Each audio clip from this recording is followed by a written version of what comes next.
इस नई रोमांटिक कहानी की शुरुआत में हम लोग जियाओ को देखते हैं जो कि अपने 5 साल के बॉयफ्रेंड लियांग से आज अपने एनिवर्सरी पर मिलने के लिए जा रही थी। उसने उसे मैसेज करके होटल में बुलाया था। लेकिन जिस तरफ वो एक कमरे में एंटर करती है उसी कमरे में फूसियान था। फूसियान इस कहानी का हीरो है। वो एक बिजनेस मीटिंग से आया था। वो काफ़ी ड्रंक था। किसी ने उसे वो लव ड्रग दिया हुआ था और जैसे ही जियाओ उसके कमरे में एंटर करती है तो वो उसे किस करने लगता है। अब यहाँ पर जहाँ पर फूसियो को फर्स्ट नाइट जियाओ पर जाने वाला था, वहीं पर जियाओ भी अपना फर्स्ट टाइम फूसियो के साथ बिताने वाली थी। लेकिन वो तो अंधेरे में यही सोच रही होती है कि वो अपने बॉयफ्रेंड लियांग के साथ है। दोनों यहाँ पे मस्त-मस्त वाला रोमांटिक नाइट बिताते ज़रूर है। लेकिन अगली सुबह जब जियाओ जगती है तो वो फूसियान के साथ थी।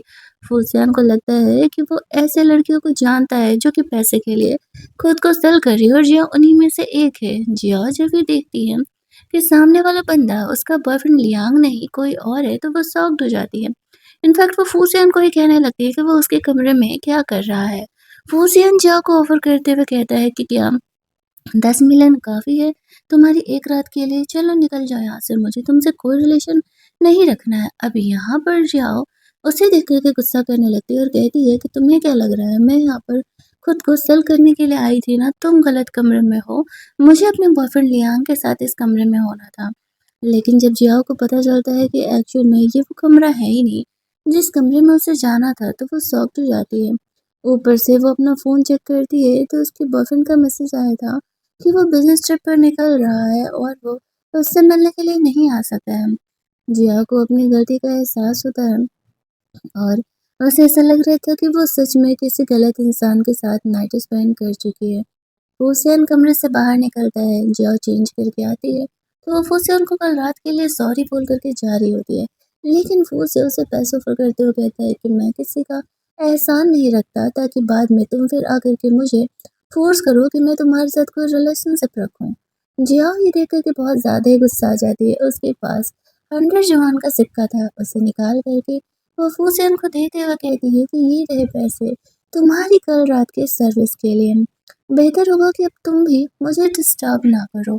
हम दोनों वैसे भी एडल्ट हैं। तुम भी कल नशे में थे और मैं भी कल अंधेरे में तुम्हें पहचान नहीं पाई कि तुम मेरे बॉयफ्रेंड नहीं हो।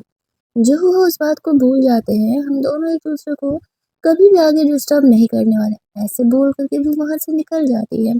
वो जन सोच रहा था रात भर की उसके मेहनत के लिए सिर्फ 100 जुआन। बेहतर होगा ये लड़की दोबारा उसके सामने ना आए, वरना वो उसे छोड़ने नहीं वाला। बट उसे कहाँ पता था कि आगे चल के उसकी किस्मत जिया से ही जोड़ने वाली है। इधर जिया सोच रही थी कि वो लियांग को फेस कैसे करेगी, उसने उसे चीट कर दिया। लेकिन तभी वहां पर वो सामने लियांग को अपनी ही सौतेली सिस्टर लिली के साथ कुछ ज्यादा ही कोजी कोजी होते हुए देखती है। लिली उसे कह रही होती है कि तुम्हें जल्दी ही जिया से ब्रेकअप करना होगा क्योंकि मैं प्रेग्नेंट हूँ और मेरा बेबी जल्दी पता चलने लगेगा। लियांग कहता हाँ हाँ मैं जल्दी उससे ब्रेकअप करने वाला हूँ। और जब भी बात जिया सुनती है, उसे इस तरीके से बात करते हुए तो समझ जाती है कि उसका बॉयफ्रेंड उसे चीट कर रहा है और साथ ही में उसकी सिस्टर के साथ ही चीट कर रहा है। लिली ने तो सिर्फ जिया से उसका हर चीज छीनने के लिए उसके इस चोमू बॉयफ्रेंड को पटाया था। और यहाँ पर लियांग उससे बोल भी रहा होता है कि वो जल्दी ही जिया से ब्रेकअप करने वाला है। थोड़ा सा बैकग्राउंड में नॉइज आपको सुनाई दे सकता है गानों का, क्योंकि मेरे घर के बगल में शादी है। आई होप कि आप लोग इस वीडियो में थोड़ा एडजस्ट कर लोगे। यहाँ पर हम लोग देखते हैं कि इस तरीके से जियाओ जाती है उनसे बात करने के लिए। तो लियांग उसे कहता है कि देखो जैसा कि तुम समझ रही हो कि लिली मेरे बच्चे को लेके प्रेग्नेंट है, तो अब मैं तुम्हारे साथ नहीं रह सकता हूँ। ये देख कर के लिली एक्टिंग करने लगती है जियाओ से माफी मांगने का कि मैं लियांग से बहुत ही प्यार करती हूँ, उसे जाने दो। अब यहाँ पर जियाओ उसे भी डांट रही होती है कि वो झूठ मूठ का नीचे गिरने की एक्टिंग करने लगती है कि जियाओ ने उसे धक्का दिया। लियांग लिली का केयर करते हुए जियाओ पर गुस्सा कर रहा था कि तुम ऐसा अपनी सिस्टर के साथ कैसे कर सकती हो, वो प्रेग्नेंट है। जिया गुस्सा करने लगती है कि अकल के अंधे हो क्या, दिख नहीं रहा है कि वो खुद गिरी है और यहाँ पर वो मुझे ब्लेम कर रही है। वैसे भी चमड़ी मैटर में लड़कों को दिखता ही कहाँ है। उसकी नजर जाती है जियाओ के नेक पर जहाँ पल्ला पड़ता, तो वह जियाओ पर गुस्सा करने लगता है कि तुम इन 5 सालों में मुझे कभी टच नहीं करने दी और मेरी पीठ पीछे तुम मुझे धोखा दे रही थी। गुस्सा करके वो उस पर हाथ उठा रहा होता है, तभी फूसियान यहाँ पर जियाओ का हेल्प करने के लिए आ जाता है। अब यहाँ पर उसे फूसियान की आइडेंटिटी के बारे में पता नहीं था, तो उससे कहता है कि बेहतर होगा कि वो उसके और जियाओ के रिलेशनशिप के बीच में ना आए, वरना उसके लिए सही नहीं होगा। फूजियान उसे अपनी आइडेंटिटी बताना ज़रूरी भी नहीं समझता है। लियांग इस मौके का फ़ायदा उठाते हुए जियाओ से ब्रेकअप करने के लिए बोलता है। जियाओ को तो वैसे भी कोई प्रॉब्लम नहीं था, बट वो कहती है, "एक सेकंड, तुम मुझसे ब्रेकअप नहीं कर रहे हो, मैं तुम्हें डंप कर रही हूँ।" वो फूजियान को इशारा करती है, "प्लीज़ मुझे तुमसे एक फ़ेवर चाहिए, हेल्प करना।" फिर वो यहाँ पे लियांग को कहती है कि ये फियांसे है मेरा और मैं जल्दी ही इससे शादी करने वाली हूँ। लिली को इस बात का भरोसा नहीं था, वो सोच रही होती है कि उसकी सौतेली सिस्टर को इतना हैंडसम बंदा वाला कैसे ही मिल सकता है। वो ज़रूर ही झूठ बोल रही होगी। लेकिन फूसियन भी यहाँ पर जियाओ के हाँ में हाँ मिलाता है और बोलता है कि हाँ, यहाँ पर मैं जियाओ से सच में शादी करने वाला हूँ। अब लियांग को लगने लगता है कि क्या सच में उसकी शादी उससे होने वाली है। जियाओ कहती है, तुम लोगों को भरोसा नहीं होगा तो ठीक है, मैं इस बात को प्रूफ कर देती हूँ। वो आगे बढ़ के यहाँ पर फूसियान को उनके सामने किस कर लेती है, ताकि यहाँ पर उन्हें इस बात का प्रूफ हो सके कि सच में यहाँ पर वो दोनों गर्लफ्रेंड बॉयफ्रेंड है। आफ्टर ब्रेकअप वो बेचारी रो रही थी कि इस तरीके से यहाँ पर 5 साल का उसके बॉयफ्रेंड ने उसे धोखा दिया। उसका सेक्रेटरी फूसियान को देख के शौक था कि फूसियान को लड़कियों में कोई इंटरेस्ट नहीं था। वो तो किसी को खुद को टच भी नहीं करने देता था, और देखो तो जियाओ को कैसे उसे पकड़ के कब से बैठी हुई है।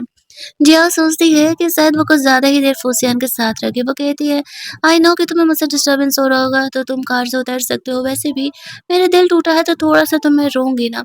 फूसियान उसे कहता है कि तुम भूल रही हो कि शायद ये मेरा कार है। तो फिर जियाओ को ही वैसे कार से उतरना पड़ता है। वो उसे उसका हेल्प करने के लिए उसे थैंक्स बोलती है। लेकिन जब वो जाती है तो वहाँ पर फूसियान जियाओ के बारे में अपने सेक्रेटरी को सब कुछ पता लगाने के लिए बोलता है। दूसरी तरफ जियाओ घर जाती है तो उसके फादर उसके बहुत ही पिटाई लगाते हैं, क्योंकि लिली ने पहले ही कंप्लेन कर दिया था कि वो लियांग के बेबी को लेकर के प्रेग्नेंट है, और जियाओ ने उसे धक्का दिया जिस वजह से कि वो ऐसे इंजर्ड हो सकती है। उसकी मॉम कोमा में है। जियाओ के डैड ने भी उसकी मॉम को धोखा दिया था। लिली उसी मिस्ट्रेस की डॉटर है, इसी वजह से उसकी मॉम इस सदमे में बर्दाश्त नहीं कर पाई और वो कोमा में चली गई। जिया को उसके फादर काफ़ी ज़्यादा पिटाई लगाते हैं और लिली से माफ़ी माँगने के लिए कहते हैं। जिया साफ तौर पे मना कर देती है कि वो किसी हालत में माफ़ी नहीं माँगने वाली है। चीटिंग लिली ने किया है, उसने मेरे बॉयफ्रेंड को फँसाया था, माफ़ी उसे मुझसे माँगनी चाहिए, ना कि मैं उससे माफ़ी माँगने वाली हूँ। उसके फादर उस पर गुस्सा करते हुए कहते हैं, अपनी औकात में रहो।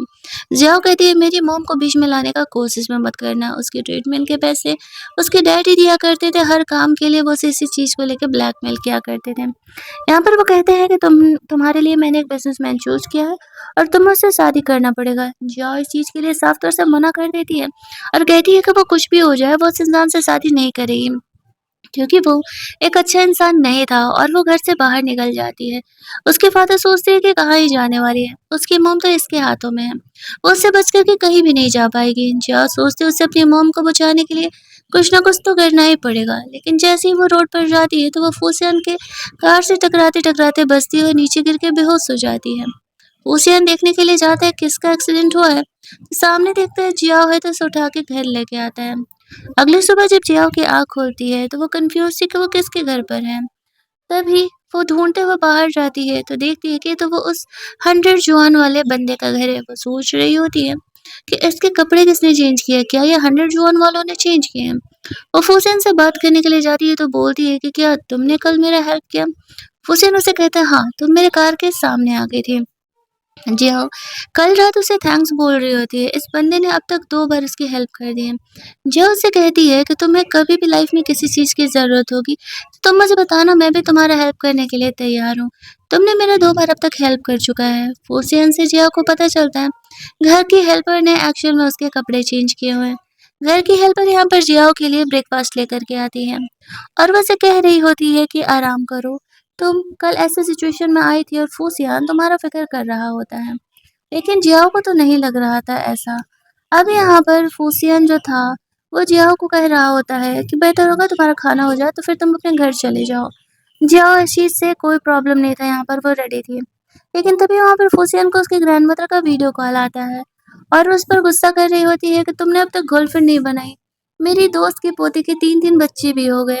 फूसियन कहता है कि एक्चुअल में मेरी गर्लफ्रेंड है यहाँ पे, लेकिन वो मुझसे शादी नहीं करना चाहती। अब वो जियाओ से ग्रैंडमदर को जानबूझ कर के बात करवाने लगता है, ताकि वो थोड़े-से रिलैक्स हो सके कि एटलीस्ट उसका गर्लफ्रेंड तो है।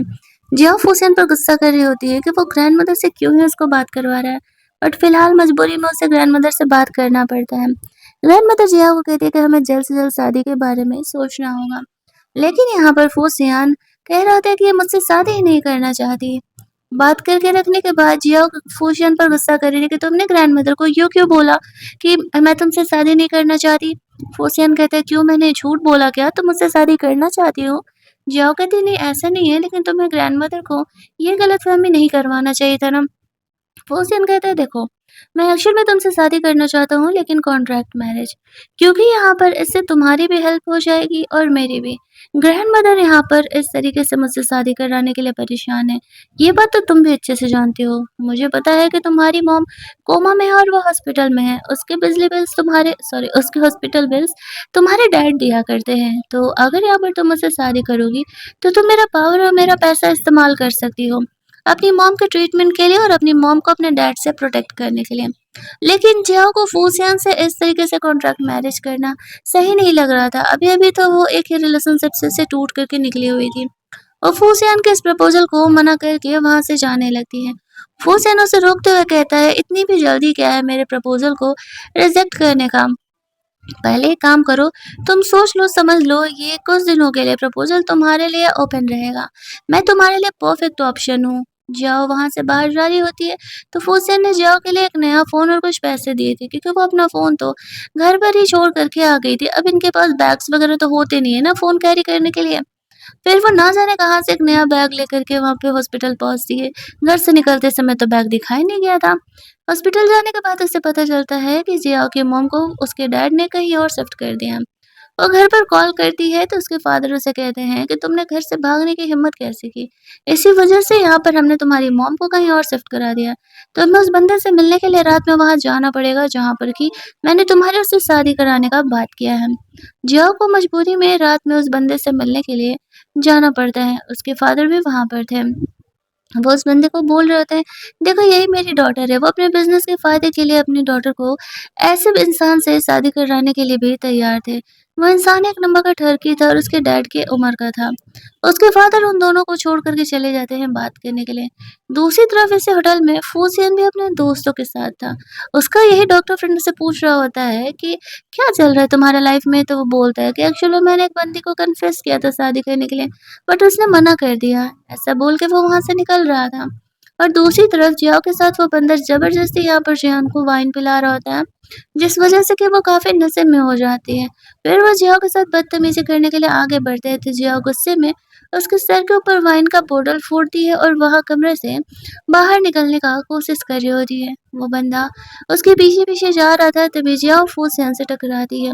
उसे देख कर के वो थोड़ा रिलैक्स होती है कि वो उसका हेल्प कर सकता है। और वो उसका हेल्प करने के लिए उसे बोलती है।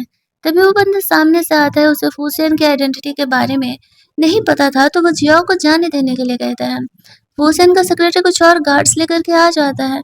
उसके सेक्रेटरी को वो बंदा पहचानता था, तब उसे पता चलता है कि ये मिस्टर फू है। तो फिर वो उससे माफ़ी माँगने लगता है और कहता है उसे नहीं पता था कि जियाओ उसकी वुमन है।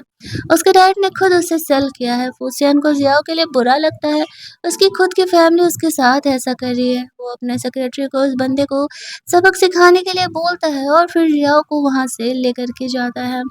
जियाओ बहुत ज़्यादा ही नशे में थी, तो वो फूसियान को हेल्प करने के लिए बोलती है। वो उसे घर लेकर के जाता है जहाँ पर वो उसके साथ रोमांस करने का कोशिश कर रही होती है। फूसियान उसे मना कर रहा था क्योंकि वो बहुत ही ज़्यादा नशे में थी, लेकिन वो कहाँ ही सुनने वाली थी। वो फूसियान को कहती है कि अच्छे बॉय बन कर के चलो मेरे साथ रोमांस करो। फूसियान यहाँ पर खुद को कंट्रोल नहीं कर पाता है और वो जियाओ को किस करने लगता है। अगली मॉर्निंग जब जिया जगती है तो उसे याद आता है कि उसने खुद फूसियान के साथ कल ज़बरदस्ती की थी। अब वो बहुत एम्बैरेस होने लगती है। फूसियान यहाँ पर जियाओ के लिए हैंगओवर ड्रिंक लेकर के आता है। जियाओ देखती है कि वो उसके कपड़ों में क्या कर रही है। उसके मन में बहुत ही सवाल था। वो उसे हैंगओवर शुभ दे करके कमरे से बाहर चले जाता है। तभी हेल्पर आती है और बताती है कि एक्चुअल में जियाओ के ड्रेसेस उसने चेंज किए हैं। उसके पास लड़कियों के कपड़े नहीं थे, इसीलिए उसने ज़ियाओ के लड़कियों के कपड़े पहना दिए हैं। वॉशरूम भी रेडी है, वो जाकर के क्लीन हो सकती है। जियाओ सोच रही होती है कि फूसियान भले ही थोड़ा कोल्ड इंसान है, उसे फीलिंग्स एक्सप्रेस करना नहीं आता, लेकिन वो बंदा उसके लिए बहुत ही ज़्यादा हेल्पफुल है। उसने अब तक जब भी मिला है उसका हेल्प ही किया है। और दूसरी बात, उसका कहना भी सही है कि अगर वो उसके साथ रहेगी तो उसकी मॉम के ट्रीटमेंट के लिए और उनकी सेफ्टी के लिए उसे सोचना नहीं पड़ेगा। तो वो यहाँ पर फाइनली डिसाइड करती है कि फूसियान उसके साथ शादी करने के लिए फ़िलहाल एक सही कैंडिडेट है और वो उससे शादी करने चेंज करने के बाद वो नीचे जाती है तो फूसियान अपना मैगज़ीन पढ़ रहा होता है।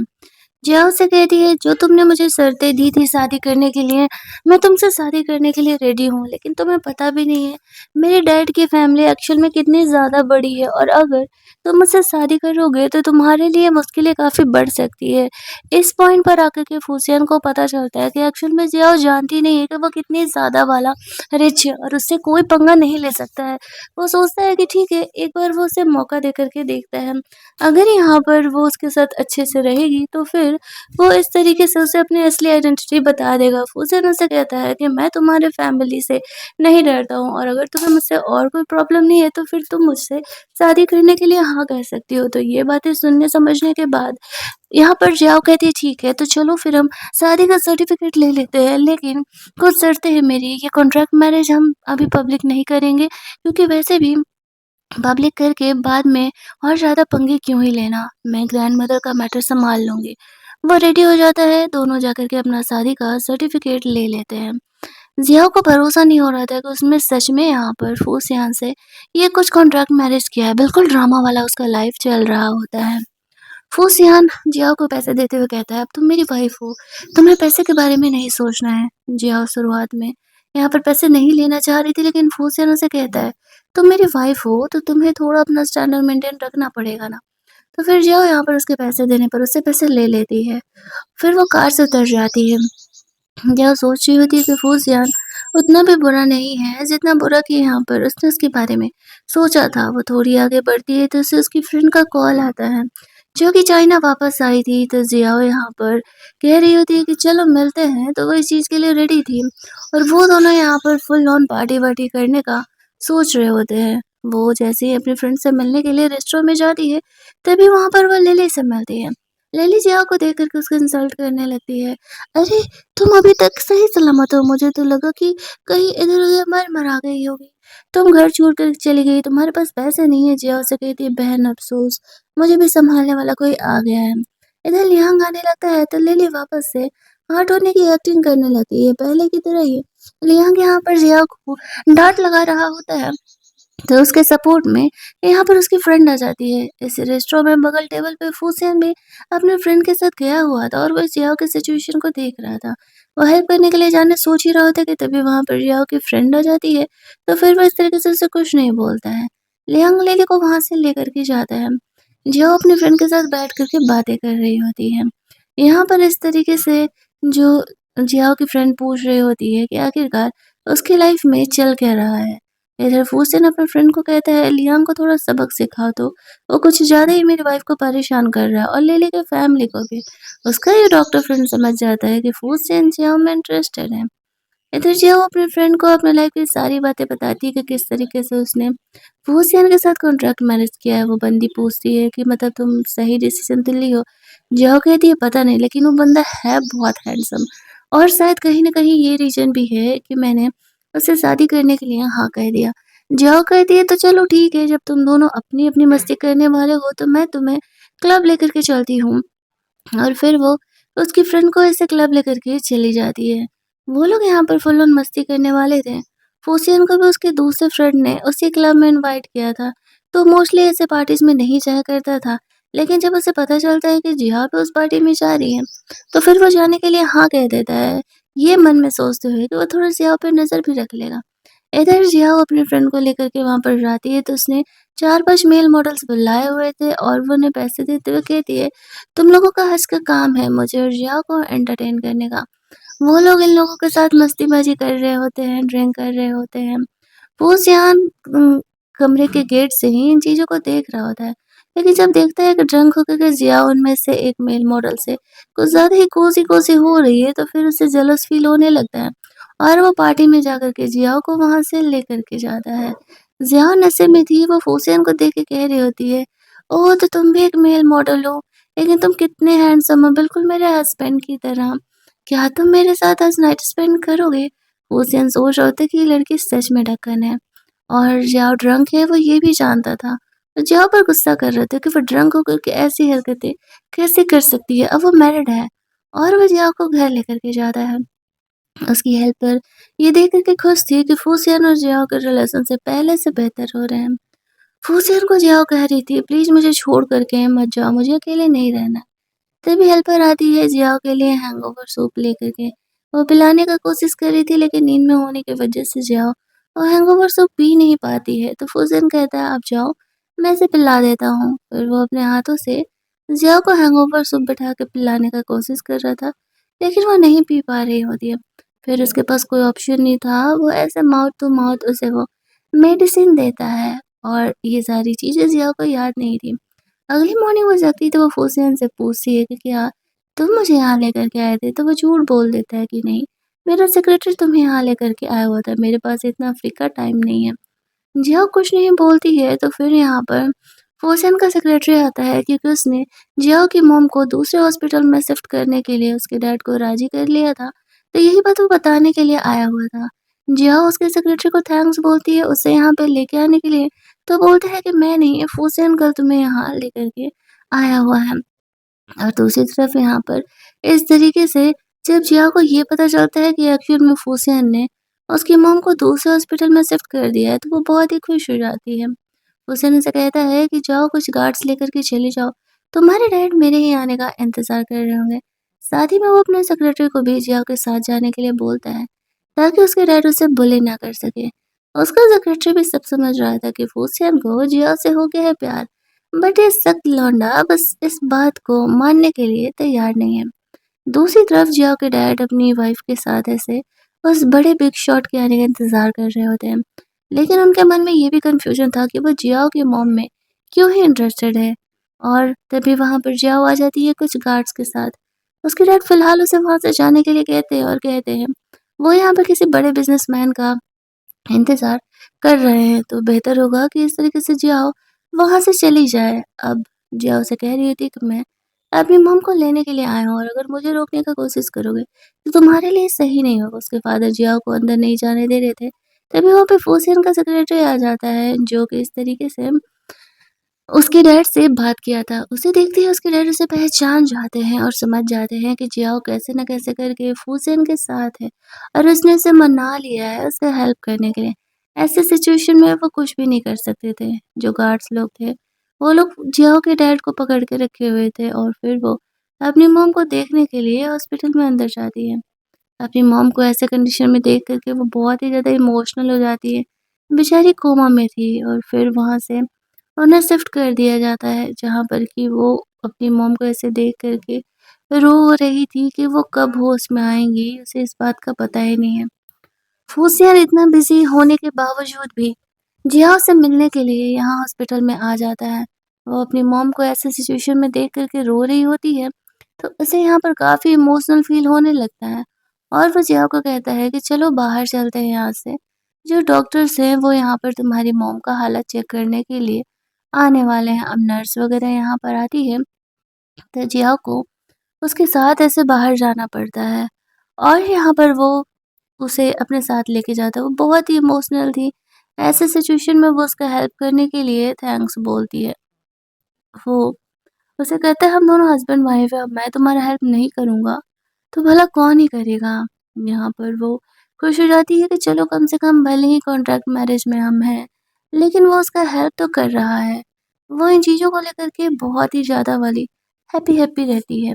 लेकिन वो उसे कहती है कि एक्चुअल में यहाँ पर आज नहीं तो कल मुझे तुम्हारे बिना रहना सीखना ही होगा, क्योंकि यहाँ पर इस तरीके से मैं तुमसे ब्रेकअप करने वाली हूँ। इट मीन्स कि डिवोर्स लेने वाली हूँ बाद में। इस बात को सुन कर के ओशियन गुस्सा हो जाता है कि मैं तुम्हारे लिए इतना कर रहा हूँ और तुम यहाँ पर ऐसे ब्रेकअप करने की बात कर रही हो। जिया यहाँ पर समझ नहीं पाती कि वो क्यों गुस्सा है। वो घर जाती है तो उस रात यहाँ पर फूसियान नहीं आया था। वो काफ़ी परेशान थी, उसे समझ नहीं आ रहा था कि क्या वो किसी बात को लेकर के गुस्सा है, लेकिन वो उसे नहीं बताती है। घर की मेड समझ जाती है। वो कहती है कि अगर तुम दोनों की लड़ाई हो गई है तो तुम्हें इस बारे में बात करना चाहिए। लेकिन जियाओ को पता ही नहीं था कि उसकी फूसियन से तो लड़ाई हुई नहीं है। तो फिर वो बात अगर करे भी तो किस टॉपिक पर बात करे, उसे खुद भी नहीं पता था। अब इस बात को धीरे-धीरे और दिन बीत रहे होते हैं। फूसियन घर नहीं आता है। एक दिन जियाओ के फादर उसे कॉल करते हैं और उसे घर आने के लिए बोलते हैं। काफ़ी अच्छे से बात कर रहे थे। जिया जानना चाहती थी कि आखिरकार चल क्या रहा है। उसके फादर इतनी आसानी से कैसे सुधर गए। फिर वो डिसाइड करती है जाने का। अगले दिन घर की मेड उसे कहती है ड्राइवर लेकर के जाने के लिए, लेकिन वो मना कर देती है और कहती है कि नहीं, मैं टैक्सी से चले जाऊंगी। उसके जाते ही घर की मेड यहाँ पर कॉल करती है फूसियन को और बता देती है कि वो अकेले ही ऐसे घर वालों के साथ गई हुई है मिलने के लिए। उसे उसकी फिक्र होने लगती है, लेकिन फिर भी वो कॉल करके नहीं पूछता है। घर जाने पर उसके फादर ने उसके लिए बर्ड नेस्ट का सूप यहाँ पर रेडी किया हुआ था और साथ ही में उसे जिया को वो कमरा वापस दे दिया जाता है जो कि लिली ने हथिया के रखा हुआ था। समझ जाती है कुछ न कुछ तो यहाँ पर गड़बड़ ज़रूर चल रहा है। जिया अपने कमरे में देखने के लिए जाती है, तभी वहाँ पर लिली आती है और कहती है, तुम मेरे कमरे में क्या कर रही हो? निकल जाओ यहाँ से। जिया के फादर लिली पर गुस्सा करते हुए कहते हैं कि शुरुआत से ही जिया का कमरा है, बकवास मत करो। जिया डायरेक्ट अपने फादर से पूछे उसे क्या चाहिए बदले में। ये बताए उसके फादर से कहते, जैसे तुम्हें पता है कि फूसियान हमारी कंपनी के साथ तो ज़्यादा ही प्रॉब्लम कर रहा है, तो तुम फूसियान को बोलो कि हमारी कंपनी को जाने दे और हम तुम्हें परेशान नहीं करेंगे। यह समझ जाती है कि वो उसके पावर की वजह से ऐसा कर रहा है, तो फिर वो बोल देती है ठीक है, वो उससे इस बारे में बात करेगी। आफ्टर दैट वो घर लौट जाती है और इधर फूसियान गुस्से में अपने फ़ोन तोड़े जा रहा था कि यहाँ पर उसे कॉन्टैक्ट क्यों नहीं कर रही है। उसका सेक्रेटरी तो सब समझ रहा था। उसका सेक्रेटरी आके इन्फॉर्मेशन देता है। घर से आने के बाद यह पूरे दिन सिर्फ रोते रही है। हुसैन पूछता है कि क्या उसके घर में किसी ने उसे बुली किया था? तो वो कहता है नहीं, किसी ने नहीं। सोच रहा था कि फिर जिया रो क्यों रही थी। इधर घर की मेड जिया को कहती है हुसैन को मनाना बहुत ही ज़्यादा आसान है। वो 1 हफ्ते से घर नहीं आया है, तुम उसके लिए कुछ ढंग का खाना बनाओ और उसे कॉल करके तुम खुद घर बुलाओगी तो वो ज़रूर ही आएगा। क्योंकि जिस तरीके से वो तुम्हारा ख्याल रखता है, मुझे लगता है कि वो तुम्हारे लिए एक अपने दिल में सॉफ्ट कॉर्नर ज़रूर रखता है। जिया भी इन चीज़ों को नोटिस कर रही होती है तो वो घर की मेड का बात मान करके फूसियन के लिए फूड बनाने के लिए रेडी थी। इधर इतना टायर्ड होने के बाद भी फूसियन ऑफिस में ही रहने का डिसाइड करता है। वो उसके सेक्रेटरी को घर चले जाने के लिए बोलता है। उसके जाते ही यहाँ पर उसे जिया का कॉल आता है। कॉल का वो इंतज़ार तो कर रहा था, लेकिन आते ही एटीट्यूड में बोलता है, हाँ बोलो क्या हुआ? जिया उसे कहती है कि मैंने तुम्हारे लिए सूप बनाया है। क्या आज तुम फ्री हो तो घर आ रहे हो क्या? फूसियन उसे कहता है कि नहीं, मैं बिज़ी हूँ। जिया कहती है, ओह! अच्छा। तो ठीक है, अगर फिर तुम बिज़ी हो तो मैं तुम्हें परेशान नहीं करूँगी, हम फिर किसी दिन साथ में खाना खा लेंगे। फिर हुसैन पूछता है, वैसे तुमने बनाया क्या है? जिया उसे कहती है कि मैंने 4 घंटे लगा कर के तुम्हारे लिए सूप बनाया है, जो कि बहुत ही टेस्टी बना है। क्या तुम आ रहे हो? हुसैन कहता है ठीक है, मैं काम खत्म करके आ रहा हूँ। वो जल्दी-जल्दी घर पहुँचते तो देखता है जिया उसका इंतज़ार करते-करते ही सोने लगी है। वो प्यार से उसका हेयर टच करने लगा था, तभी वहाँ पर जिया की नींद खुल जाती है। तभी उसके उठने के चक्कर में नाइफ ऐसे नीचे गिर रहा था, तो वो गलती से फूसन के और करीब चली जाती है। उसे सॉरी-सॉरी बोलने लगती है कि एक्चुअल में नाइफ इस तरीके से गिर रहा था, मुझे लगा मुझे चोट लग जाएगा। ओशियन जिया को कहता है चलो ठीक है, खाना खाते हैं, मुझे भूख लगा है। ओशियन चुपचाप जा कर के डाइनिंग टेबल पर बैठ जाता है। जिया उसके लिए फूड लेकर के आती है। अब यहाँ पर वो बताती है कि किस तरीके से वो अपने घर गई हुई थी उसके डैड के सामने। उसने फूसियन के पावर का इस्तेमाल किया था। फूसियन जिया को कहता है कि कोई बात नहीं, हम दोनों एक्चुअल में हस्बैंड वाइफ हैं। तो इस तरीके से मैं तुम्हारे लिए इतना तो कर ही सकता हूँ, और अगर मैं तुम्हारा हेल्प नहीं करूँगा तो भला कौन ही करने वाला है। खाना वाना खाने के बाद दोनों अब सोने की तैयारी कर रहे थे। रात में सोने जाने के समय एनी सोच रही होती है कि अगर यहाँ पर घर की मेड ने देख लिया कि वो दोनों अलग-अलग कमरों में सो रहे हैं, तो फिर वो ग्रैंडमदर को बता सकते हैं। ये बात लूजी ने कहा था, तो फिर वो यहाँ पे लूजी का हेल्प करने के बारे में सोच कर के ही उसी के कमरे में उसके साथ सोने के लिए चली जाती है।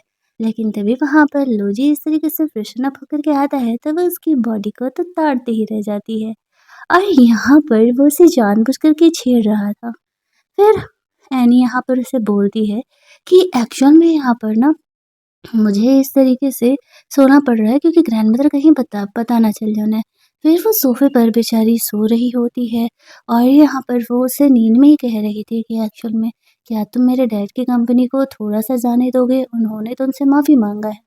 लोजी यहाँ पर हाँ कह देता है और जब वो सो जाती है तो फिर इस तरीके से वो उसे यहाँ पर ब्लैंकेट भी डाल देता है। अगली मॉर्निंग जब वो जागती है तो वो देखती है कि वो ब्लैंकेट इस तरीके से उसके ऊपर डाला हुआ है। वो कंफ्यूज थी कि यहाँ पर क्या चल रहा है, क्या उसने सच में उसका केयर किया है।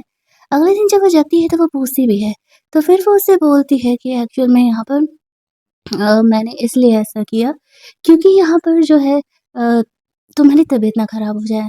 आफ्टर दैट वो यहाँ पर उसके लिए बहुत सारे ड्रेसेस वगैरह लेकर के आया हुआ था, जहाँ पर कि इस तरीके से जानबूझ कर के वो एनी को छेड़ रहा होता है कि मुझे तो तुम्हारे साइज़ेस पता है। वो उससे रेडी होने के लिए बोलता है ताकि यहाँ पर वो लोग इस तरीके से जा सकें अपनी फैमिली से मिलने के लिए। एनी यहाँ पर रेडी-वेडी होकर के आती है।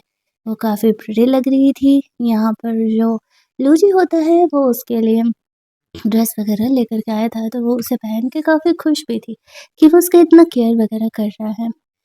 घर की मेड सारी चीज़ों को देख रही होती है और वो ग्रैंडमदर को हर चीज़ नोटिफ़ाई कर रही थी। जब वो लूची के घर पहुँचती है, तो वो ये देख कर के शॉक थी कि लूची तो सच में काफ़ी ज़्यादा रिच है। उसने तो ये एक्सपेक्ट ही नहीं किया था। यहाँ पर ग्रैंडमदर से वो मिलती है, तो ग्रैंडमदर ने एनी को वो अपने घर का ऐसे कड़ा भी दिया था और यहाँ पर उन्होंने कुछ पैसे वगैरह भी दिए थे मिलने के लिए। तो वो काफ़ी ज़्यादा खुश हो जाती है यहाँ पर।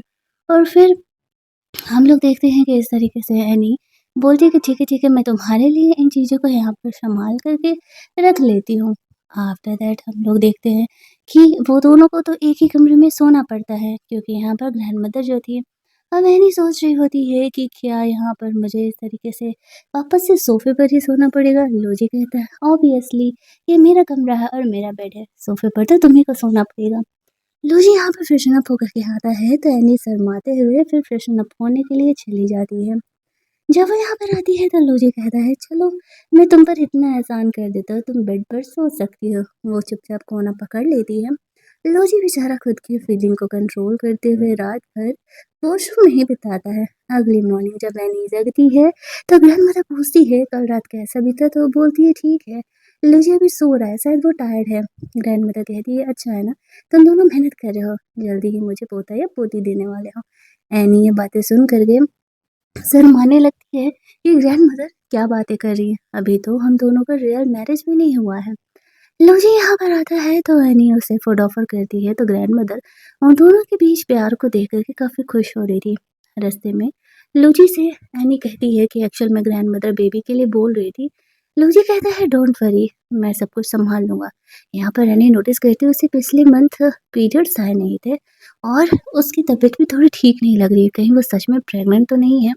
इस चीज़ को लेकर के वो शॉक थी, वो लूजी को इस बारे में नहीं बताती है जब तक कि वो इन चीज़ों को लेकर के कंफर्म ना हो जाए। वो दोनों वापस से इस तरीके से घर लौट आते हैं। यहाँ पर हम लोग देखते हैं कि एनी का अगले दिन एक कंपनी में इंटर्नशिप था, वहाँ पर जा रही थी। लूजी उसे कहता है चलो छोड़ दे, ये इसके फ्रेंड की कंपनी थी जिसमें कि लूजी ने भी इन्वेस्ट किया हुआ था। एनी जल्दी-जल्दी कंपनी के लिए निकलती है। उसे इतना लेट हो रहा था कि उसने ब्रेकफ़ास्ट भी नहीं किया हुआ था, लेकिन वो काफ़ी टायर्ड थी। लूजी उसे बोलता है कि चलो मैं तुम्हें छोड़ देता हूँ। रास्ते में वो सो जाती है तो लूजी अपने शोल्डर पर उसे सुला लेता है। वहाँ पर वो लोग पहुँचते हैं, एनी को देर हो रहा था तो लूजी को उसे जगाना पड़ता है। वो जगती है तो वो जल्दी-जल्दी कंपनी के लिए निकलती है और वो अपना बैग लेकर के जाना भूल गई थी। लूजी यहीं पर थोड़ी देर नीचे वेट करता है ताकि एनी को कोई परेशानी हो तो वो उसका हेल्प कर सके। तो यहाँ पर वो कंपनी में अंदर पहुँचती है तो जो उसकी मैनेजर थी वो एक्चुअल में एनी के साथ काफ़ी सख्ती से बिहेव कर रही होती है।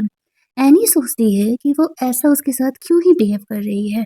फिर यहाँ पर उसे पता चलता है कि एक्चुअल में ये लेडी कोई और नहीं, इस तरीके से जो उसकी सौतेली सिस्टर लिली है, उसकी आंट है। तब जाकर के उसे यहाँ पर समझ में आता है कि ये उसके लिए मुसीबत ही खड़ी करने वाली, बट वो कुछ बोलती नहीं है। और जो मैनेजर थी वो जियाओ को सबसे पहले तो जाके कहती है कि जाओ हमारी मॉडल से मिलो और उससे जो चाहिए उसे ला करके सर्व करो। वो जाकर के देखती है तो शॉक्ड हो जाती है कि यहाँ पर ये तो लिली ही है। अब वो समझ जाती है कि इसकी मुश्किलें और ज़्यादा बढ़ने वाली है। लिली यहाँ पर कहती है जाकर के सबके लिए कॉफ़ी लेकर के आने के लिए, और वो जियाओ के साथ काफ़ी बदतमीज़ी से बिहेव कर रही होती है। फिर भी यहाँ पर जियाओ सब कुछ झेल रही थी। उसका कंपनी में पहला दिन था। वो ज़्यादा तमाशा नहीं करना चाहती थी। इसी वजह से वो चुपचाप सबके लिए कॉफ़ी लेने के लिए निकलती है। ये सब कुछ फूसियान देख रहा होता है कि यहाँ पर जियाओ कॉफ़ी लेकर के जाती है, तो वो उसका हेल्प करना चाहता था। वो और उसके सेक्रेटरी दोनों कंपनी के लिए निकलते हैं। जियाओ के पास यहाँ पर आईडी कार्ड नहीं था क्योंकि वो अपना पर्स भूल गई थी। तो वहाँ का जो गार्ड था वो उसे अंदर नहीं जाने दे रहा होता है, क्योंकि इस तरीके से उसके मैनेजर ने उसे रोका हुआ था यहाँ पर। अब वो सोच रही होती है कि अगर वो नहीं जाने देगा, उसके पास आईडी कार्ड है नहीं, फ़ोन है नहीं, वो तो कॉल कैसे करेगी? वो चुपचाप वहीं पर बैठ जाती है। तभी वहाँ पर उसका सेक्रेटरी आता है और जियाओ को कहता है कि आप अपना पर्स कार में भूल गई थी, तो मैं देने के लिए आया हुआ हूँ। साथ ही में यहाँ पर फूसियन भी आया हुआ था और उससे वो जिया को कह रहा था, तुम्हारे चक्कर में मुझे अपना कंपनी का जॉब छोड़ कर के तुम्हारा पर्स लौटाने के लिए आना पड़ा। तो जिम्मेदार जिया को ही ठहरा रहा होता है, लेकिन वो इनडायरेक्टली जिया को यहाँ पर केयर कर रहा था। उसका सेक्रेटरी से कहता है कि चलिए मैं कॉफ़ी लेकर के आपको ऑफिस तक छोड़ देता हूँ। वो सियान अपने फ्रेंड से मिलने के लिए जा रहा होता है। यहाँ पर जिया को अंदर एंट्री मिलती है, वो उसके सेक्रेटरी को थैंक्स बोलती है उसका हेल्प करने के लिए। तो वो कहता है ये तो मेरा काम है। फिर वो लोग अंदर जाते हैं तो वो मैनेजर ये देख के सोच रही होती है कि ये कौन से बंदे के साथ आई हुई है। फिलहाल तो वो उसे कुछ नहीं बोलती है, लेकिन उसका मैनेजर समझ जाता है कि कंपनी में ज़रूर ही ये लोग उसे बुली कर रहे हैं। जिया इस तरीके से अपना काम कर रही थी। फ़ोटोशूट हो रहा होता है, तभी लिली उसे परेशान करने के लिए बोलती है ना कि तुमने ये ड्रेस खराब कर दिया और वो ड्रेस बहुत महँगा है, जो कि ये एक्सक्लूसिव डिज़ाइन है एक डिज़ाइनर का, तुमने इसके ऊपर ऐसे कॉफ़ी गिरा दिया। जिया कह रही होती है कि मैंने नहीं किया, लेकिन उसकी मैनेजर जानबूझ कर के उसे ही ब्लेम कर रही होती है। जहाँ पर उसने ये काम किया था उसे पता था कि सीसीटीवी वहाँ का काम नहीं करता है। इसी वजह से जियाओ जो है वो कभी भी अपनी इस चीज़ को प्रूफ कर नहीं पाएगी। वो ऐसे कहने पर जिया को 3 दिनों का समय देते हैं कि ठीक है, अगर वो अपना इनोसेंस प्रूव कर दी तो ठीक, वरना जिया को ड्रेस के पूरे पैसे देने पड़ेंगे और उसके पास उतने पैसे थे नहीं। यहाँ पर फौजियान अपने फ्रेंड के साथ था, वो उससे पूछ भी रहा होता है कि वो यहाँ पर क्या कर रहा है? तो वो कहता है कि वो अपनी वाइफ से यहाँ पर मिलने के लिए आया हुआ था। फिर ऑफिस के बाद फौजियान का बटलर जिया को रिसीव करने के लिए आता है। जो उसकी मैनेजर थी वो उसकी फ़ोटोज़ क्लिक कर लेती है, ये सोचते हुए कि जी हाँ, यहाँ पर ज़रूर ही इस तरीके से कोई शुगर डैडी रखी हुई है, और वो लिली को सारी बातें बता रही होती है। लिली भी ये सुन के खुश हो रही थी। दूसरी तरफ हम लोग देखते हैं कि वो घर जाती है तो वो काफ़ी टायर्ड थी। वो उसे नोटिस करता है, उसके हाथ में चोट कैसे लग गया है। वो घर की मेड को कहता है जल्दी ही उसके डॉक्टर फ्रेंड को कॉल करने के लिए। वो तुरंत ही जाकर के उसे कॉल करती है। जिया कहती है, "अरे छोटा-सा चोट है, कोई प्रॉब्लम नहीं है।" और वो इस तरीके से ठीक हो जाएगा, लेकिन वो सुनने के लिए तैयार ही नहीं थी। यहाँ पर जिया बता रही थी कि किस तरीके से उसकी सिस्टर की वो आंट है और वो उसे कितना परेशान कर रही है। वो समझ जाता है कि जिया को यहाँ पर क्यों ही प्रॉब्लम हो रहा है। दूसरी तरफ हम लोग देखते हैं कि फूसियन का डॉक्टर फ्रेंड आता है, उसे लगा कि शायद कोई इमरजेंसी होगा। यहाँ आकर के देखता है कि जिया को हाथों में इतना छोटा-सा चोट लगा है, तो वो कह रहा था कि यार इतनी छोटी-सी चोट के लिए तुमने मुझे बुलाया? हुसैन कहता है, "क्यों? कोई प्रॉब्लम है? क्या मैं पेमेंट नहीं कर रहा?" वो कहता है, "अरे वो बात नहीं है ढक्कन इंसान, ख़ैर छोड़ो।" वो जियाओ का यहाँ पर ऐसे फ़र्स्ट ऐड करता है और कहता है कि थोड़ा-सा ध्यान रखने के लिए, और फिर जब ये घाव सूख जाएगा तो दाग मिटाने वाला मैं दवा दे दे रहा हूँ, उसे अप्लाई कर देने के लिए। वो जियाओ से उसका नंबर लेना चाह रहा था, लेकिन हुसैन मना कर देता है। वो अपने फ्रेंड को बाहर छोड़ने के लिए जाता है तो उसका फ्रेंड उससे पूछता है, "ये लड़की कौन है तुम्हारे घर में?" तो हुसैन कहता है, "ये कोई लड़की नहीं है। एक्चुअल में ये मेरी वाइफ़ है और मैंने इसके साथ शादी का सर्टिफ़िकेट लिया हुआ है।" ये बात सुन कर के तो उसका फ्रेंड भी शॉक्ड हो जाता है। वो उसे कहता है कि एक्चुअल में वन नाइट स्टैंड के बाद मुझे शाज़िया पसंद आ गई है और इसी वजह से मैंने इसे शादी का सर्टिफ़िकेट लिया है। लेकिन वो मुझे पसंद नहीं करती है और इसी वजह से यहाँ पर मैं उससे अपनी फीलिंग्स भी ज़ाहिर नहीं कर रहा। लेकिन उसका फ्रेंड उसे समझाता है कि अगर तुम जिया को पसंद करते हो, तो तुम्हें उसे ये बातें बतानी चाहिए। अगर तुमने ऐसा नहीं किया तो शायद कोई और कहीं उसे पटा ना ले। यहाँ पर फूसियन उसकी बातों का ध्यान रखता है। रात में यहाँ पर जो जिया थी उसे उसकी फ्रेंड कॉल करती है। कहती है कि ये सब कुछ हुआ है तो अपने हस्बैंड से क्यों हेल्प नहीं ले रही? तो जिया कहती है यार इन छोटी चीज़ों के लिए मैं उसे परेशान नहीं करना चाहती। वैसे भी हमारा कॉन्ट्रैक्ट मैरिज ही है। कहीं मैं उसे टेंशन वाली लड़की ना लगूँ। मैं खुद ही इस प्रॉब्लम को सॉल्व करने का कोशिश करूँगी। फूसियन उसकी इन बातों को सुन लेता है। उसे ऐसा लगने लगता है कि जिया उसे इतना रिलायबल भी नहीं समझती है कि वो उससे अपनी प्रॉब्लम सॉल्व कर सके, और वो इस बात को लेकर के थोड़ा-सा गुस्सा हो जाता है और चुपचाप फिर कमरे से बाहर निकल जाता है खाना खाने के लिए। जिया उसके पीछे-पीछे जाती है। उसे पता नहीं था कि अब कौन-सी बात पर फूसियन गुस्सा हो गया। क्योंकि वो तो उसे यहाँ पर एक पार्टनर की तरह ट्रीट कर रही थी। अगर उसके मन में फूसियन के लिए फीलिंग भी है तो वो चाह करके भी उसे बता नहीं पाती, और फूसियन यहाँ पर इनडायरेक्टली जियाओ का हेल्प करने का डिसाइड करता है। आफ्टर दैट जियाओ ऑफिस के लिए जल्दी-जल्दी निकलती है। उससे ऑलरेडी लेट हो चुका था। फूसियन का बटलर उसे छोड़ने के लिए जाता है। जियाओ ने ब्रेकफास्ट नहीं किया था तो फूसियन ने उसके लिए ब्रेकफास्ट भी सेंड किया था। जिया सोच रही थी कि ये बंदा कितना ज़्यादा अटेंडिंग है। फिर यहाँ पर डिज़ाइनर का मेल दिखाती है। उसके मैनेजर कहती है कि अगर 2 दिन है तुम्हारे पास, तुमने अपना इनोसेंस नहीं प्रूव किया तो फिर यहाँ पर तुम्हें वो ड्रेस का कंपनसेशन देना पड़ेगा। जियाओ कहती है ठीक है 2 दिन है ना, वो खुद के इनोसेंस को प्रूव कर देगी। जियाओ ने यहाँ पर ऐसे लॉयर वगैरह भी हायर करने का सोचा था, क्योंकि कुछ लीगल काम भी तो यहाँ पर होने वाला है। ये लॉयर फूसियन की तरफ से था। जियाओ को ये बात पता था। वो उसे कहता है कि फूसियन ने मुझे भेजा है तुम्हारा हेल्प करने के लिए। डोंट वरी, यहाँ पर मैं तुम्हारा हेल्प ही करने वाला हूँ, लेकिन तुम खुद को प्रूव कैसे करोगे कि तुमने उस ड्रेस को खराब नहीं किया है, क्योंकि वहाँ का सीसीटीवी काम नहीं कर रहा होता है। जियाओ को तो इन बातों को खुद ही समझ में नहीं आ रहा था। वो सोच नहीं पा रही थी कि क्या करे। वो अपनी फ्रेंड को बोलती है कैसे न कैसे करके वो ना उस डिज़ाइनर या फिर उस डिज़ाइनर के मैनेजर का कॉन्टैक्ट निकाले, उससे उससे मिलने के लिए जाना है, बात करने के लिए। उसके फ्रेंड ने जुगाड़ तो भिड़ा दिया था, लेकिन डिज़ाइनर का जुगाड़ नहीं हो पाया था, उसके मैनेजर का जुगाड़ हुआ था। जियाओ को वो क्लब में मिलने के लिए बुलाता है। ओसियान उसे क्लब में अपने फ्रेंड के साथ गया हुआ था। ये बात उसे नहीं पता था कि जियाओ एक्चुअल में उस क्लब में आई हुई है उस मैनेजर से मिलने के लिए। फिलहाल के लिए तो उसकी फ्रेंड भी उसके साथ थी। वो उसे कहती है कि वो मैनेजर यहाँ पर आने वाला है और तुम उससे मिलना, शायद वो तुम्हारा यहाँ पर हेल्प करे। उसकी फ्रेंड को भी नहीं पता था कि एक्चुअल में वो मैनेजर एक नंबर का ठरकी है। और जब जियाओ उससे मिलने के लिए जा रही थी तभी कॉरिडोर में वो यहाँ पर अपने एक्स से मिलती है। लियांग उसके पीछे ही पड़ जाता है। उसके और लिली का रिलेशनशिप अब कुछ अच्छे नहीं चल रहे होते हैं और वो वापस से लियांग के साथ बदतमीजी करने का कोशिश कर रहा होता है। लियांग खुद को सेव कर रही थी और थैंकफुली वहाँ पर फूसियान आ जाता है। वो ये देख करके जियाओ का हेल्प करता है और लियांग की पिटाई लगाता है। फिर वो जियाओ से पूछता है कि वो यहाँ कर क्या रही है ऐसी जगहों पर। जिया उसे कहती है कि एक्चुअल में मैं यहाँ पर आई हुई थी अपने वो ड्रेस वाले मैटर में सॉल्यूशन निकालने। मेरी फ्रेंड ने यहाँ पर उस डिज़ाइनर के मैनेजर का इंतज़ाम किया था उससे मिलने के लिए। हुसैन उसे कहता है कि क्या तुम मुझे इतना गया गुजरा समझती हो कि तुम्हें मुझसे हेल्प लेना भी ज़रूरी नहीं समझा। जिया उसे कहती है बात ये नहीं है, बात ये है कि मैंने सोचा कि तुम्हें ये छोटी-छोटी चीज़ों को लेकर के परेशान क्या करना, वैसे भी हमारा कॉन्ट्रैक्ट मैरिज है। कहीं तुम ये मत समझो कि मैं तुम्हें बेवजह ही टेंशन देती रहती हूँ। फौजियान उसे कहता हम पार्टनर है ना, एक-दूसरे का इस्तेमाल करने के लिए ही तो साथ में हैं। जिया ओके बोल देती है।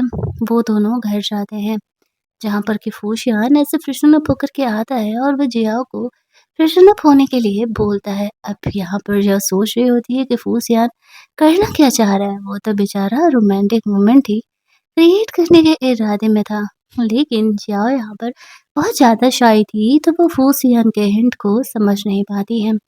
वो उसे कहता है कि डोंट वरी, यहाँ पर मैं ज़रूर ही तुम्हारा हेल्प करने वाला हूँ और मैं तुम्हें उस डिज़ाइनर से मिलने के लिए लेकर के जाऊँगा। वो अपने उस डिज़ाइनर फ्रेंड को कॉल करता है।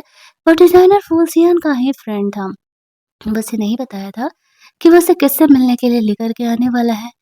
वो जो डॉक्टर फ्रेंड था, सॉरी डिज़ाइनर फ्रेंड था, वो फूसियान से मिलने के लिए रेडी हो जाता है। अगले दिन जियाओ उस डिज़ाइनर से मिलने के लिए जाने के लिए रेडी थी। जब वो वहाँ पर जाती है तो वो देखती है कि केवल यहाँ पर फूसियान है।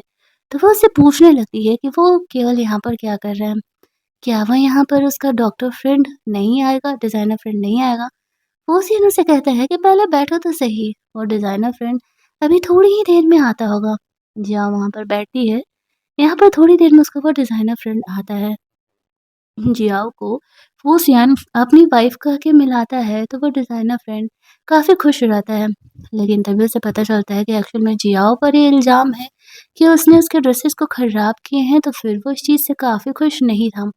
जया उसे कहती है कि ट्रस्ट करो, मुझे सिर्फ़ कुछ दिन की और मोहलत दे दो। मैं यहाँ पर ये प्रूफ़ कर ही दूँगी कि वो जो तुम्हारा डिज़ाइनर ड्रेस है, वो मैंने खराब नहीं किया है। अब बात यहाँ पर फूज़ियान का हो जाता है, तो फिर उसे तो इन बातों को मानना ही पड़ता है और फिर वो कहने लगता है कि ठीक है चलो, तुम यहाँ पर उसकी फ्रेंड हो तो मैं तुम्हें कुछ और मौका देना चाहती हूँ। यहाँ पर इस तरीके से वो लोग इस चीज़ को डिसाइड करते हैं। अब वो ये सोच रहा होता है कि आखिरकार यहाँ पर चल क्या रहा है? ये कैसे करेगी? इन चीज़ों को कैसे सॉर्ट आउट करने वाली है? जया उसे कहती है कि डोंट वरी, ये मेरी प्रॉब्लम है और तुम देखना मैं इसे कितनी आसानी से सॉर्ट आउट कर लेती हूँ। अब मुझे कुछ टाइम और मिल गया ना, वो दोनों वहाँ से बाहर निकलते हैं। कुछ लड़कियाँ फूसियन पर लाइन मार रही थी क्योंकि वो बहुत ही हैंडसम लग रहा होता है। ये देख कर के यहाँ पर जिया को जेलस होने लगता है, लेकिन जिया यहाँ पर कुछ बोल भी नहीं पा रही थी। वो दोनों रियल रिलेशनशिप में तो थे नहीं, जो कि जिया यहाँ पर उस पर हक जताए। वो उसके सेक्रेटरी को सिर्फ कल के लिए उधार मांगती है ताकि वो यहाँ पर उससे हेल्प ले सके। वो मान जाता है। वो ऑफिस जाकर के जानबूझकर के उस मैनेजर को कॉल करके सुनाती है कि मुझे प्रूफ मिल गया है एक्चुअल में यहाँ पर कि मैंने वो नहीं किया है और ये लिली ने किया है। लिली को कॉल करके वो मैनेजर बताती है। लिली परेशान हो जाती है। उसकी मॉम उसे कहती है डोंट वरी, मैं तुम्हारी इस प्रॉब्लम को सॉल्व कर दूंगा। जो मैनेजर फ्रेंड था फूसियन का, वो यहाँ पर जियाओ के बुलाने पर आता है और जियाओ इस तरीके से कह रही होती है कि देखो हमें कोई फॉलो कर रहा है तो तुम बिल्कुल नॉर्मल बिहेव करो। वैसा ही करता है।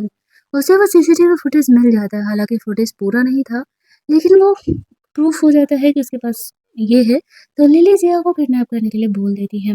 यहाँ पर इस तरीके से जो होता है जियाओ को वो किडनैपर्स किडनैप करके लेके जाते हैं। जियाओ ने एक्सपेक्ट नहीं किया था कि वो उसे सीधे किडनैप ही करा देगी। अब इसके पास फ़ोन-वोन भी नहीं था कि वो फुसियन को कॉल करे। वो इन किडनैपर्स को कह रही होती है, "मैं तुम्हें बहुत पैसा देने वाली हूँ, मैं फुसियन की वाइफ़ हूँ।" लेकिन वो लोग उसकी बातों का ट्रस्ट नहीं करते हैं और ऐसे जिया को किडनैप करके वहाँ से लेके जा रहे थे। तब तक यहाँ पर फुसियन आ जाता है जिया को सेव करने के लिए। उसे सेव करने के चक्कर में वो खुद थोड़ा-सा इंजर्ड हो जाता है। थैंकफुली वो जियाओ को सेव तो कर लेता है, लेकिन जियाओ को बहुत ही रिग्रेट होने लगता है। मेरे चक्कर में फूसियन यहाँ पर इंजर्ड हो गया। उस पर गुस्सा करता है कि तुम्हें इतना खतरा खुद अकेले मोल लेने की क्या ज़रूरत है? लोगों से हेल्प लेना तुम कब सीखोगे? जियाओ कहती है, मैंने कभी किसी से हेल्प नहीं लिया। मॉम के अलावा कोई नहीं था जिसने मुझसे प्यार किया। इसी वजह से मुझे अकेले ही रहने की आदत है। वो लोग घर पहुँचते हैं, वो अपनी फ्रेंड को सारी बातें बताती है। उसकी फ्रेंड से कहती है, मुझे लगता है फूसियन तुमसे प्यार करता है। इसी वजह से वो तुम्हारे लिए इतना सब कुछ कर रहा है। धीरे-धीरे अब जिया को भी ये चीज़ें लगने लगी थी। वो अपने रिलेशनशिप को फूसियन के साथ ठीक करना चाहती थी। अब वो उसी के साथ उसी कमरे में रहा करती थी। उसे फूसियन की काफ़ी फ़िक्र हो रही थी। उसकी वजह से वो इंसर्ट था। रात में जब वो सो रहा होता है तो वो चेक करती है। फूसियन को काफ़ी तेज़ फ़ीवर था। वो पूरी रात उसका ख़्याल करती है। कभी उसकी बॉडी को ऐसे स्पंज बाथिंग देती, कभी उसका टेम्परेचर चेक करती, जैसे-तैसे करके उसने उसे दवा खिलाया था। काफ़ी टाइम बाद, कुछ घंटों बाद वो उसका केयर करते-करते वहीं बैठे-बैठे सो जाती है। अगली सुबह जब वो चैन जगता है, तो देखता है कि जिया उसका फ़िक्र करते-करते वहीं सो रही है। और फिर जब वो जगता है, तो वो जिया को किस करने लगता है। जिया भी उसे नहीं रोकती और फाइनली दोनों यहाँ पर वापस से रोमांस करते हैं। जिया को हुसैन कहता है, डोंट वरी, मैंने तुम्हारी ये कंपनी वाली प्रॉब्लम सॉल्व कर दी है। और डिज़ाइनर फ्रेंड को तुम्हें पेमेंट करने का ज़रूरत नहीं है, उसे मैंने ये प्रूफ़ दे दिया है कि एक्चुअल में उस ड्रेस को लिली ने खराब किया था और वो लिली को जो पनिशमेंट देना चाहे दे सकता है। उसकी मैनेजर लिली का हेल्प करने के लिए अपनी जॉब खो चुकी थी और अब जिया यहाँ पर अपने डैड के साथ जा कर के उसकी वाइफ़ को सबक सिखाने वाली थी। वो प्रूफ़ लेकर के सीधे अपने घर पहुँचती है, जहाँ पर के वो अपने डैड को दिखाती है कि देखिए आपकी वाइफ़ ने मुझे कैसे किडनैप करा था। हालाँकि वो बंदा जिया को सपोर्ट करना नहीं चाह रहा था, लेकिन वो जानता था कि वो फूसियन के साथ है और फूसियन से पंगा लेना तो बेकार ही है। इसी वजह से उसे अपनी वाइफ़ को जेल भेजना पड़ता है, क्योंकि उसने इस तरीके से ज़िया को किडनैप किया था और वो उससे माफ़ी माँग रही होती है कि उसे जेल नहीं जाना। वो दोबारा ऐसा नहीं करेगी, लेकिन इस गलती के लिए जिया उसे माफ़ नहीं करने वाली थी क्योंकि उसने इस तरीके से उसे किडनैप जो किया था और इस चक्कर में फूसियन यहाँ पर इंजर्ड भी हो गया था। अगर फूसियन इंजर्ड नहीं होता, तो एक पल को जिया उसे माफ़ कर देती, लेकिन यहाँ पर फूसियन जो इंजर्ड हो गया, तो वो उसे माफ़ी नहीं देने वाली है। फाइनली उसकी लाइफ के जितने भी विलेन्स थे, उन्हें उनके किए की सज़ा तो मिल ही गई थी।